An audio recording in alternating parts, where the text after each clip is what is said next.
Mac Truck, aka your worst nightmare. Mac Truck, aka your worst nightmare. Mac Truck, aka your worst nightmare.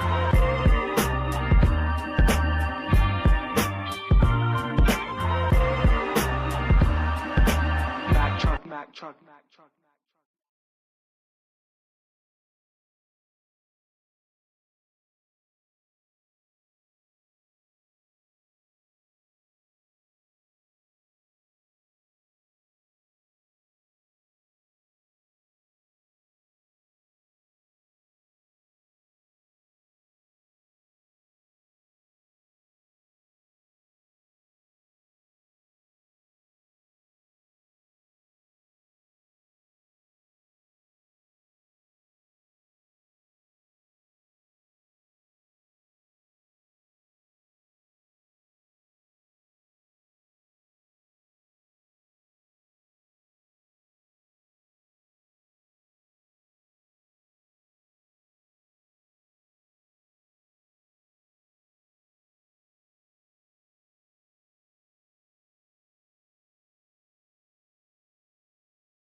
Big shout out. If you're watching on the TikTok feed, thank you so much for joining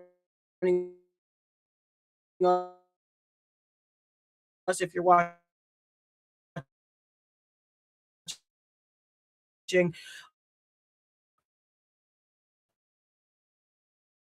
on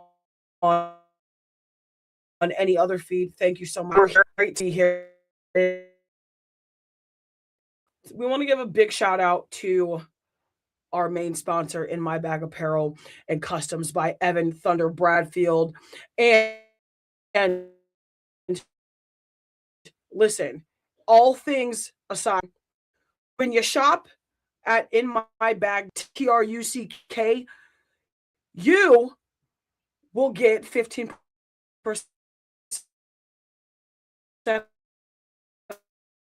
off your first purchase, the entire purchase. Make sure you to My Truck Apparel, all things In My Bag Apparel for an entire 15% off your first purchase. Okay. Listen, it's going to do the best. It's really where you go to get. I mean,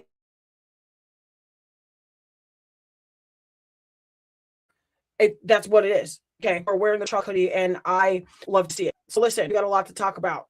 Really, this weekend was chock full of football talk, chock full of NFL.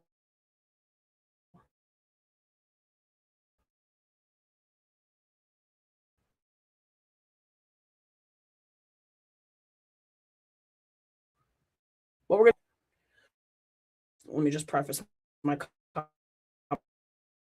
comments by saying that right now.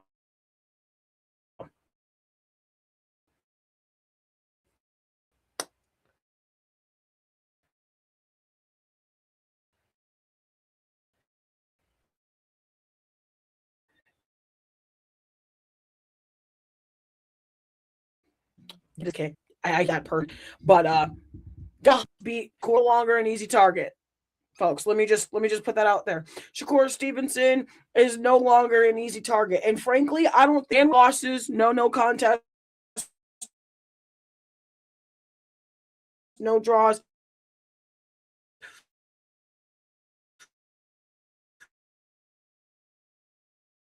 The man was undefeated. Okay. The on the floor with the mop by Shakur Stevenson. I mean, and I'm talking. It was a clinic. Guy, how do you talk all that mess?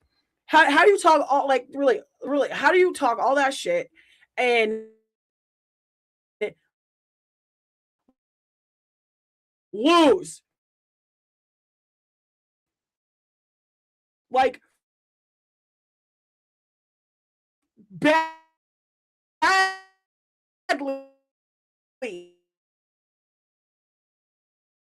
It wasn't even, he didn't believe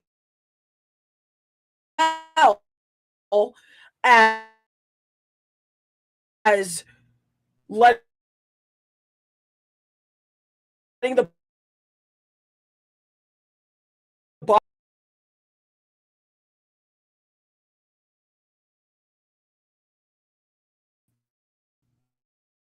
for that. Devin Haney's real good for really just talking and then barely scraping by to win, where Shakur Stevenson talking and then lets the boxing do the talking for him. Frankly, there was a couple 10-8 rounds in that fight with Teofimo, and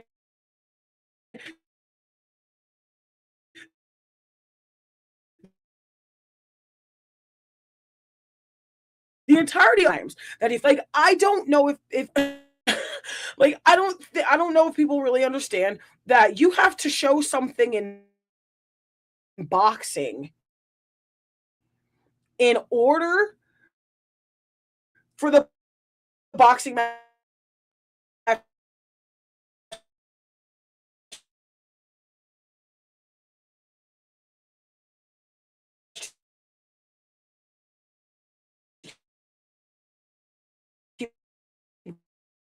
going. Like that's a thing. It's just like basketball. It's just like football. I think it's a thing nowadays where platforms of social media, oh, I'm gonna try to look good, really have nothing else to say on top of the fact that you just lost. Like I don't know, like I said, I don't know where that works in any other sport, but this one particular, not so much. What I mean by that is if you are going to talk shit, make sure you back it up in some way, shape, or form. Even if you lose, make sure the fight didn't end up in a unanimous decision. And make sure maybe that Shakur Stevenson doesn't become a 4-division champion. You know, like let's just really think about that, okay? And what I mean by that is like this whole rivalry with Conor Benn and Shakur Stevenson and Teofimo Lopez and right, even Ryan Garcia has been enough sort of that was respect. It would get the juices flowing, but yet here are, and Teofimo also talked, and presumably the performance that he's had has gone less and less, and it's quite interesting to me, frankly. If I'm gonna kind of just put it out there, either way, you can't talk mess and then let somebody else's boxing prove their point. If you're going to call yourself a boxer, yes, you're a champion. Yes, you're all the things, but champions are not exempt from losing. Let me just repeat myself. Champions are not exempt from losing. Okay. And it's to me how people seem to think that as an artist, an athlete, seems to think that all this not back it up. Again, that's not how this works. That's not at all how this works. But this is why sports are the greatest thing on earth, because you're going to get disproven one way or the other. You love to see it. I just Teofimo loses. Shakur Stevenson ends up being last weekend in Madison Square Garden. Okay, in Madison Square Garden, in a fact arena of 21,324 fans. Again, puts on it. And I'm kind of surprised that the referee did not call the fight earlier on, and just their activity and Shakur Stevenson just peppering Teofimo with shots that I personally have never seen before even be created off some of the angles that was given to him. In that aspect, every champion has their, their kind of flat point, their plateau in their career. And maybe that's where Teofimo is right now. Maybe he's in that awkward in between in terms of like, I've been a champion, I've beat some of the best people, I have a very good record. Now I'm facing somebody who's been the toughest challenge yet for me. And it's quite interesting to really kind of understand and see to a point like, oh, this is what we're doing. Oh, this person may actually be a little bit better than me. And there's always going to be somebody better than you. It doesn't matter how you spin it. And I think, frankly, that's where Teofimo is. I think he absolutely has a um a chance to get back into the resurgence in the realm of what they used to call boxing royalty. At one point, Teofimo was 1/4 of a quadrant that they called the Boxing Kings. You had Gervonta Tank Davis, you had Ryan Garcia, you had um you had Stevenson right on the outside, and then you had Teofimo Lopez. So he was mixed in at really the face boxing at one point, until Kevin Haney, and then had it stripped away until Gervonta Tank Davis, who now unfortunately is out here with warrants and being arrested for a domestic dispute with his former partner, or changing in terms of men's boxing, and now Shakur. And frankly, I think he should have been placed into it before. Now that he is a 4-division champion and is now the number 1 pound per pound overall in terms of after this weekend, the fact that he called out Conor Benn, I love. I needed that to happen. And I think it was going to happen sooner or later, frankly. But Conor Benn does a lot of talking. Conor Benn also does a lot of skating by. Conor Benn also goes off of the fact that his dad was a former European boxing champion and one of the best at that. But what you're not going to do, Conor Benn, is you're not going to try to steal somebody limelight after the fact that they've still proven the fact of why they're undefeated. And then you're not going to make a fuss about the entirety of the fact that Shakur Stevenson said he wants to fight you, calls you out, you enter the ring, okay? Enter the ring, and then says, I want the exact same rehydration clause as you do, because some boxers have a rehydration clause that states that they can add that their rehydration may add a couple pounds plus to their weight after weigh-ins, which is completely normal when you rehydrate after cutting weight. Why there needs to be a clause or why people need to be fined makes no sense. Now, it makes sense if you're obviously like naturally a heavyweight and you're cutting down to like a lighter heavyweight division or catch weight, and you end up going back to your natural walking weight. I get that. However, there literally should be no clause for rehydration, because rehydration is literally the world's function when it comes to sports and athletics. Okay. We don't quite have a date set in terms of the Shakur Stevenson versus Conor Benn fight. I'm not surprised if it happens in the middle of 2026, frankly. I'm not shocked at all. I would be surprised if we didn't see it within the next couple months, just right before the turn of the seasons, from spring to summer and all that fun stuff. Because obviously, boxing itself is a 365 year-round sport. So it's not like there's not like a season for boxing or a season for MMA, which we're going to get to here in just a second. But people fail to understand that combat sports is a year-round thing. The entirety of combat sports, just like wrestling. Wrestling is also a year-round thing. Quite literally, wrestling is also a year-round activity. Okay. And the more people start to understand that, the easier the understanding for some of these sports will be. Now, moving on into the next topic as far as we're concerned here. UFC 325, also in the same boat. The second numbered event for the Paramount Plus era of the UFC did not disappoint, but personally, I think it was just a little bit underwhelming. Obviously, kind of following the huge box office numbers that 324 the weekend before sent. Obviously you're going to have a little bit of a difference depending on who's on the card, who's not on the card, things of that nature. But I tell you this, there was a lot more upsets than there were correct people on cards. And don't sit here and tell me that y'all picked your cards completely correct the past 2 weeks. Ain't no way. Ain't no way, because some of these results and some of these outliers on betting cards and ESPN bets and MGM and things like that, ain't no way y'all would have picked these. Not there. No, there's no way. There's no way y'all would have picked some of these people. Personally, talking in the lighter weight, the lightweight divisions and smaller divisions. Okay, listen, Colin Skillion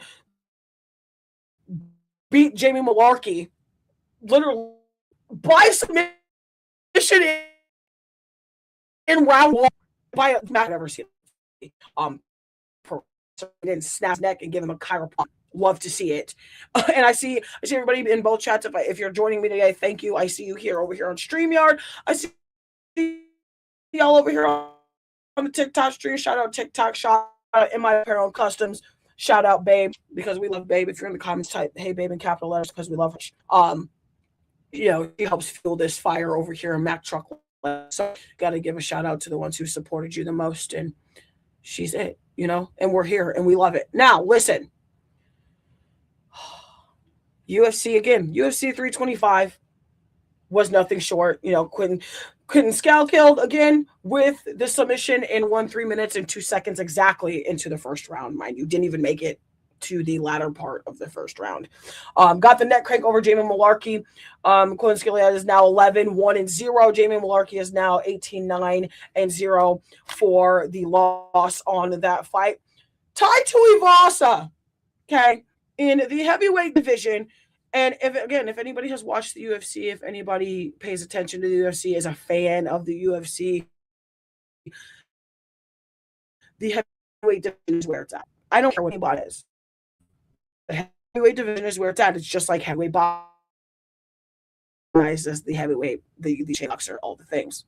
Okay, Tai Tuivasa has literally been on a streak to start his win streak back and get a title shot at Tommy Aspinall. That's not happening after this fight. Got KO'd, okay, damn near KO'd, I should say, but walked out losing by unanimous decision to Teofimo Teixeira. Teofimo Teixeira is now 9-1-0. Tai Tuivasa is now 15-9-0, and this now makes the 6th straight loss for Tai Tuivasa rather, in the last 6 UFC fights that he's had. I'm honestly surprised that he hasn't been taking off the roster yet, but Tai Tuivasa puts butts in the seats. Tai Tuivasa gets merchandise sold, especially being an Australian fighter, and the fight card that he was on was home in Australia. So he's fought at home before. He's won at home before.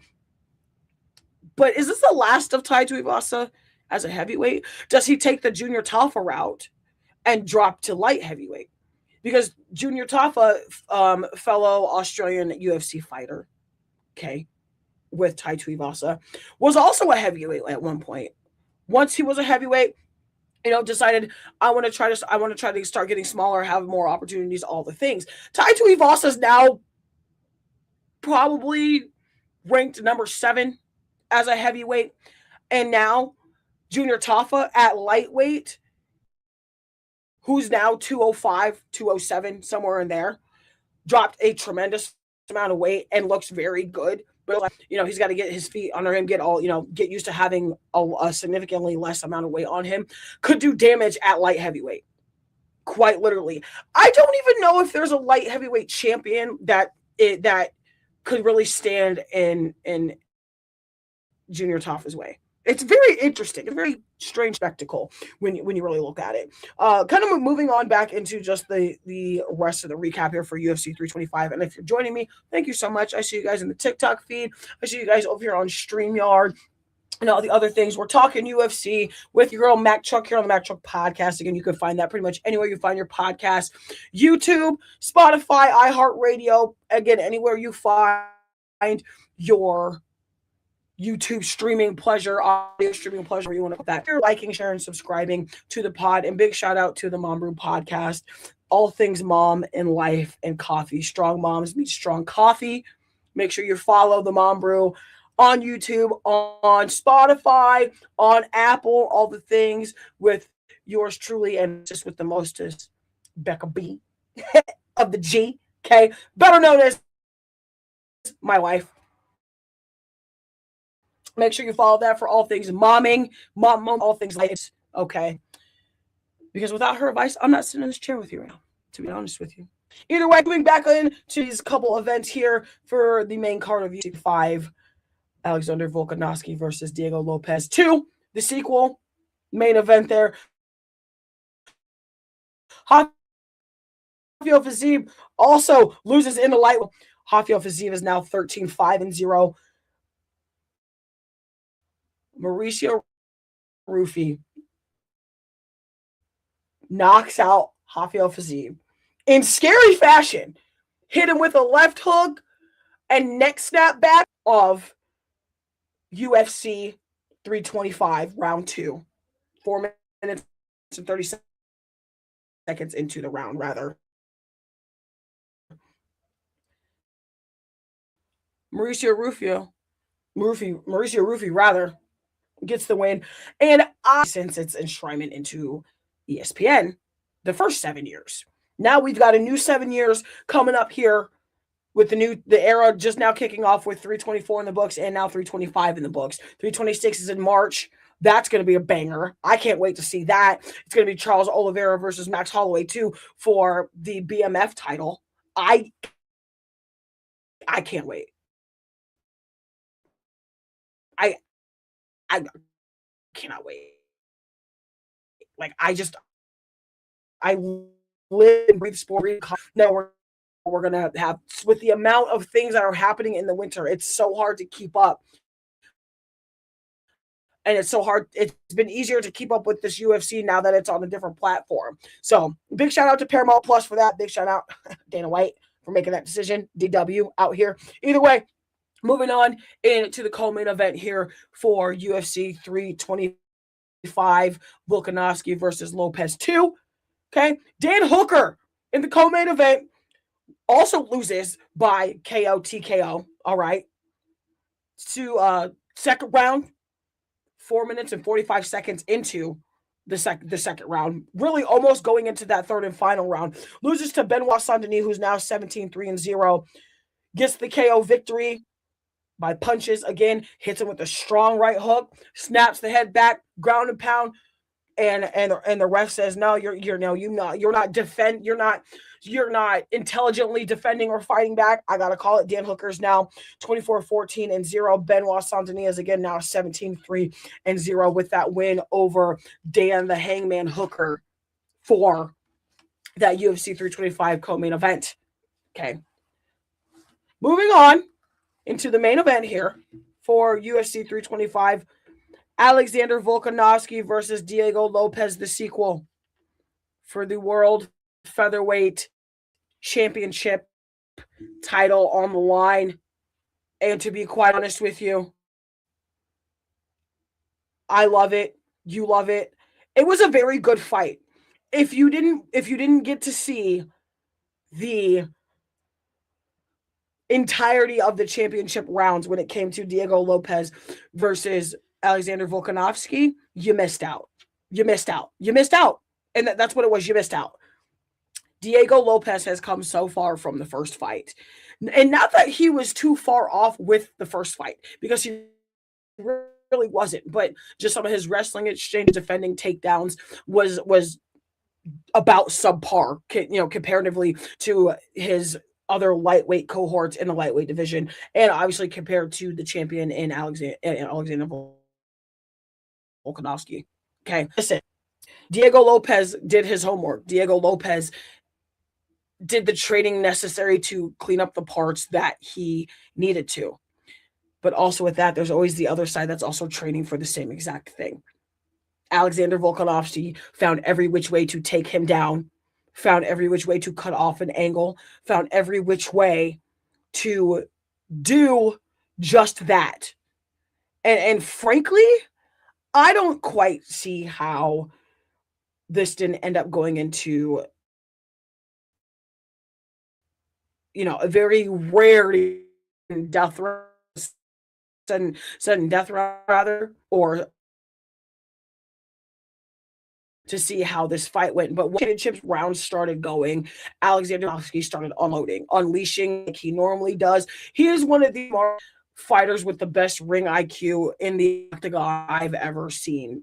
From somebody who is trying to make it as a professional fighter and always watching tape, always watching film, always watching fights, always watching things to get better and increase my chances of doing so. Alexander Volkanovski's octagon IQ and ring IQ is far beyond anything that I've ever seen. And that's coming from some of the best. That's coming from that's literally it's coming from like even the old school with Renzo Gracie, okay, Fedor Emelianenko, okay, Dominic Cruz, TJ Dillashaw, Ronda Rousey, Rampage Jackson, Charles Oliveira, okay, people in that nature, like the I mean, I could keep going. The Iceman Chuck Liddell, Johnny Bones Jones, like he is in the upper echelon of Hall of Fame like fighters who just keeps doing it. And you still get better. I love it. Either way, Volkanovski walks away still with the title in hand, gets this decision. It's nuts. Okay. 49-46 times 2 and a 50-40 round. Which means some scored him a 10-8. Someone scored him a 10-8 or a 10-9 of those 3 rounds. I can't remember the last time I saw a 50-45 decision, to be quite with you. And I'm interested to see if maybe the new streaming platform has anything to do with it. Maybe not, or maybe they just actually felt Diego Lopez was really down that much in a round. I can't believe it. I love it personally. But you know what they always say is you can't leave the fight and the decision up to the judges. You just can't. That's not how it goes. You never leave it in the decision of judges. Always want to make sure it's definitive in your favor. It just doesn't. I think Lopez will get another shot at the featherweight title. I can't say that I think it's going to be while Volkanovski still has it. I'll tell you that right now. I do think he gets another shot, or maybe he considers moving to a lightweight, or even flirts around with the welterweight. You never know. But this is also kind of the one thing that I was talking about a while back is I think in some realms of combat sports, there has to be there has to be some give and some take. Either open up more weight classes to expand the sport, or open up more weight classes just in the UFC. There's other combat sports leagues, divisions rather, whatever have you, that have multiple weight classes for combat sports, for MMA. And frankly, I think if the UFC opens a even finds a way to open, a catchweight division, starts to open up even some of those super small weight classes like atomweight or things of that nature for the men's side, because I don't think there's an atomweight for women's, but the fact that women's weight classes go that small is crazy. But also in the same respect, being able to open up more divisions for the women. And what I mean by that is right now the women have 3 weight classes. They have strawweight, they have flyweight, and they have bantamweight. I need you to open heavyweight and heavyweight. If you find a way to open those other weight classes, the interest for MMA would skyrocket more than what it is now. And I'm always going to be one to clamor being a natural born heavyweight at 5'10", 250 plus. I'm a natural heavyweight. I'm a real heavyweight. I don't cut corners. When it comes to being a heavyweight, I look like I haven't missed a meal. But when it's time to train and work, that's what I do. And I just find it very exacerbating to kind of see some same patterns with combat sports, as far as, okay, we have this type of featherweight champion, but we have the same types of fighters, and these fighters that are lower in the ranks are slowly starting to get their shots, and then somebody out of the blue from another promotion or something, gets in, comes in with experience and ends up, taking over the reins and taking over the popularity. And it's quite frustrating to see that there's other opportunities in combat sports, but there's not the exact same opportunity in the one promotion of combat sports that people have really attached themselves to since it was with Zuffa, since it was on Spike TV, since the Ultimate Fighter series was on Spike TV. Like Danny made a forever memorable speech about being a fighter. Like, it's crazy to me that there's not more divisions in the UFC as far as weight classes are concerned. Now, I understand that obviously there has to be enough in the pool of elite amateurs, highly, elite pros to fill out, to open up those weight divisions. But if you look around, they're out there. This is what we have the amateur divisions for.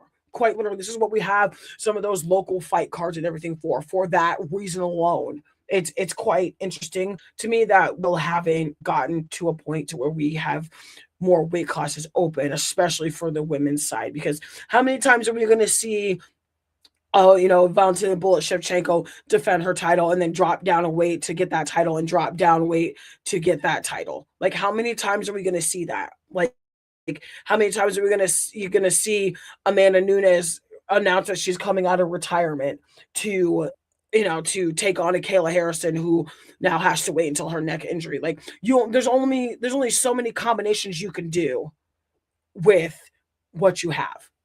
It's crazy to me. And to be quite honest, I don't understand how either way, fact of the matter is, we're here. It's a thing. It's 2026, and it's only going to go up from here. And it's not just with combat sports, but it's with sports across the board. But because we're talking about the UFC and because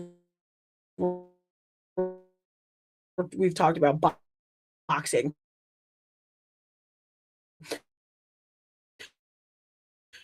it's the same thing when you talk about NFL football. Okay, it's very much 2015 all over again. It is literally 2015 all over again. And what I mean by that is, obviously, the Seahawks and the Patriots play each other in 2015. Everybody remembers the end result. Everybody also remembers the strange lineage of Pete Carroll making the absolute crazy mistake to not run the ball on 3rd and goal with 35 seconds plus left on the clock, and you're facing Tom Brady, and you're facing the Patriots, you're facing Danny Amendola, you're facing Rob Gronkowski, you're facing Julian Edelman. Like, what?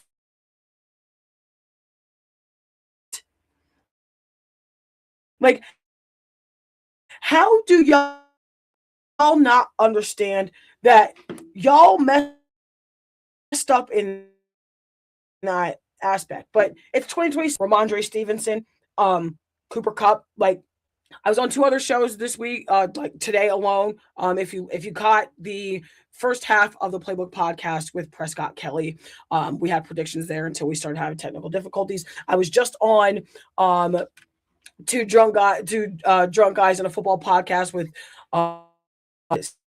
Skinny, Hammer and Skinny, and Matt Truck.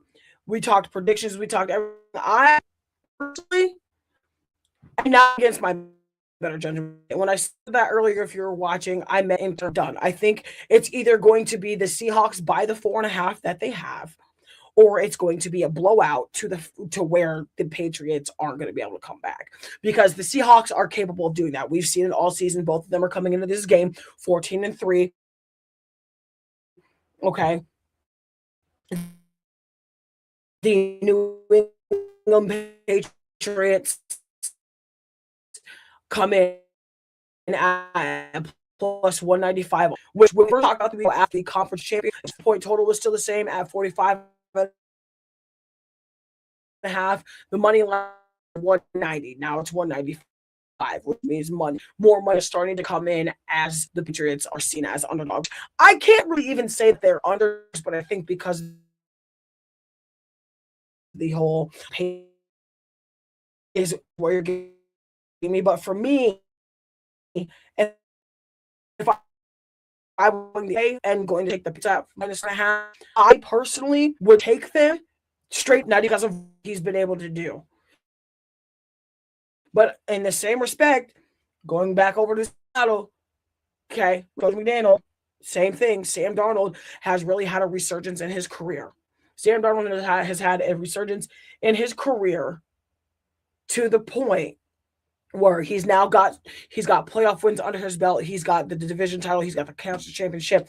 Now he's going to try to turn it 180 and put it all together and get the Super Bowl. Super Bowl 60 is this weekend, this Sunday, February 8th, 6:30 p.m. Eastern Standard Time, Central Time, 5:30 if you're in the lower part of the Midwest. Okay. And I'm going to take a second about the halftime show. I know this is a touchy subject. It's like, oh, halftime, like, and a lot of it is unfortunately politically driven. A lot of it is very much I don't want to be open to having, Bad Bunny as the halftime requirement. I can't. Here's a couple news flashes for you guys. Number one, Bad Bunny is a U.S. citizen. Number two, Puerto Rico is a U.S. territory.